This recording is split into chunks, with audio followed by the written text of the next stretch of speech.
Hi, I'm Kristen Amdahl and welcome back to my studio. In this video, I want to show you some tips and tricks for making a brand new project.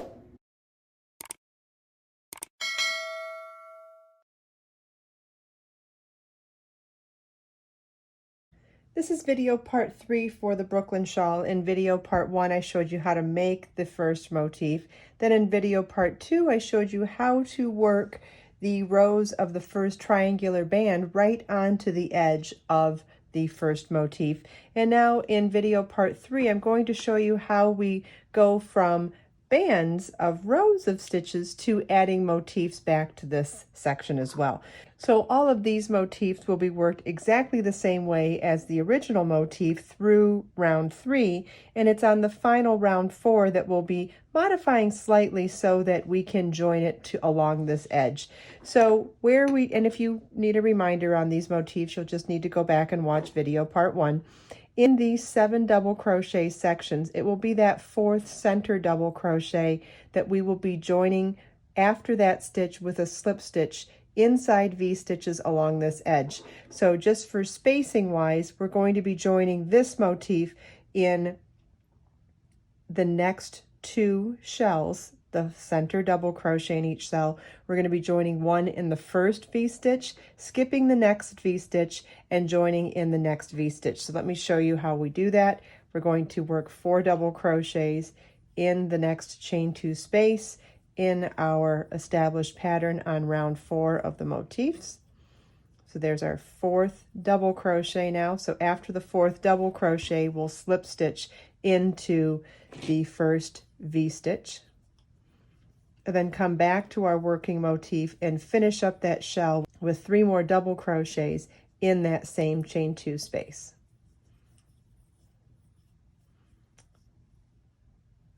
Then single crochet in the next chain 1 space. And I'm going to set my work down so you can see what this looks like now. So we've got our shell completed here, and it's also joined to the first V-stitch on the shell. So we're going on the shawl. So we're going to skip the next chain 2 space, skip the next V-stitch, and skip the next chain 2 space, and it will be in this V-stitch here that we're going to join in the middle of our next shell. So our shell, going back to our established pattern on the motif, is 4 double crochets in the next chain 2 space,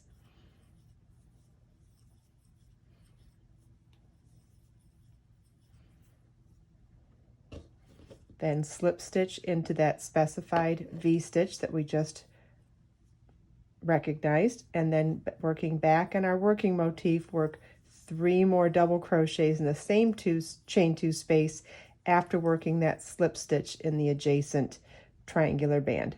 So now we'll come back to working in our established pattern. It's single crochet in the next chain 1 space, and then slip stitch to the top of the chain 3 at the beginning of the round to join. And now our first motif is attached along the edge of the triangular bands of the Brooklyn shawl. When you're ready to work the next motif, you'll be working in that same established pattern along here, but instead of just joining to the shawl, we'll also be joining to the previous motif. So we're going to be joining in these 2 shells here, in working that slip stitch in the center 4th double crochet of these 7 double crochet sections, then skipping the next chain 2, V-stitch, chain 2, and working the slip stitch in the center of the next shell in this V-stitch, then working along and in the next shell skipping the next chain 2, V-stitch, chain 2, and working the next shell join in this V-stitch here. So now let's do that with our yarn. Okay, so now this motif has 4 shells left to make, and that's how many we need to join in 2 shells on this motif and join in 2 shells along this side. So I've got my 3 double crochets completed already. After the 4th center double crochet is when we will slip stitch to join in the center double crochet on the adjacent motif.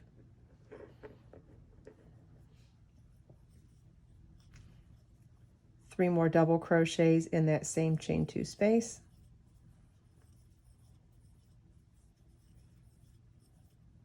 single crochet in the next chain 1 space, 4 double crochets in the next chain 2 space,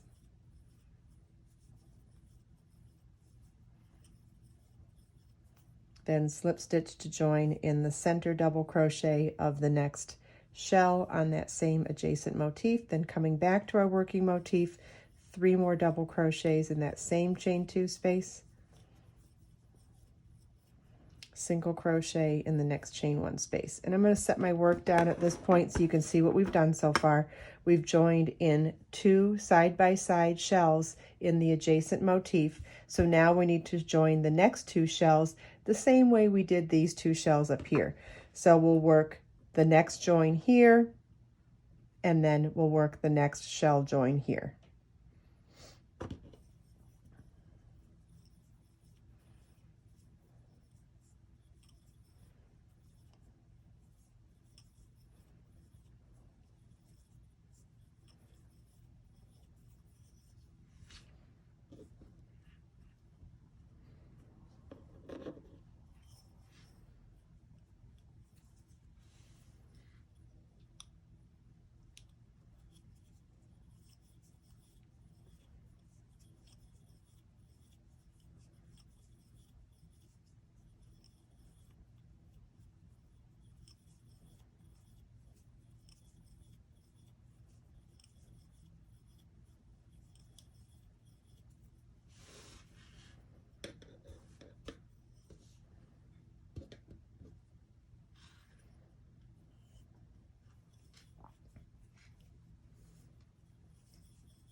Okay, then at the end of the round, we fasten off, and I'll set this back down again so you can see what we did. Okay, so we joined on 2 sides of the adjacent motif and 2 sides of the motif to the triangular band on the shawl. For the third motif, you're going to join in the same exact way, and then after that, I'll show you how we do an increase join and turning the corner join for the center corner of the shawl. Okay, so to create the shaping that we need for the center V of the shawl, we need to join this motif a little bit differently than the rest of them. The rest of them are pacing along and skipping V's and all that stuff. So on this one, we're going to join same as the other ones. We're going to join with 2 sides on the adjacent motif, but then we're only going to join 1 time to the shawl and the very next V-stitch after the last V-stitch that we just joined to. So let me show you how to do that. So we're ready to do our join. We've done 4 double crochets of the 7 in the next shell. So we'll slip stitch to join in the adjacent motifs 4th double crochet in its shell, then work our remaining 3 double crochets in our working chain 2 space, single crochet in the next chain 1 space, 4 double crochets in the next chain 2 space,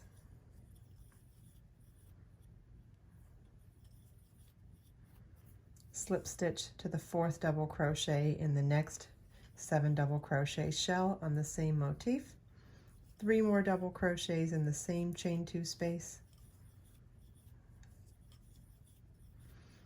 and single crochet in the next chain 1 space. So that part we've done exactly the same as the rest of the motifs along the side of the shawl. But what I'm saying now is that to create our corner, we're going to work 4 double crochets in the next chain 2 space, which is still normal, but it's where we join this shell that's going to be different. We're not going to skip any more V stitches. We're going to slip stitch into the very next V stitch and then come back to our chain 2 space and work our final 3 double crochets for that same shell, single crochet in the next chain 1 space, and then finish round 4 the same we did all the other motifs, with a slip stitch to the top of the chain 3 at the beginning of the round to join and fasten off.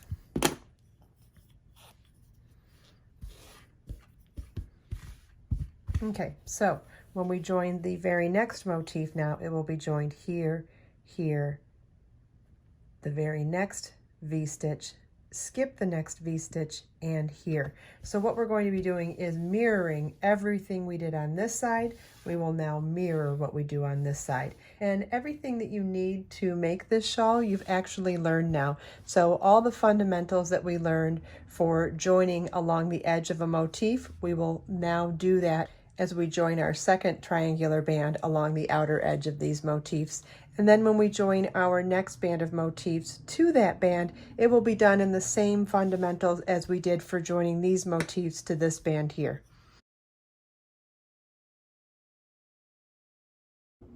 I hope you enjoyed this video. If you have any questions at all, please feel welcome to leave them for me in the comments. And if you check out the video description, I've provided links for everything we talked about in this video. Let us make time to create, share, and inspire today and every day. I'll see you in the next video.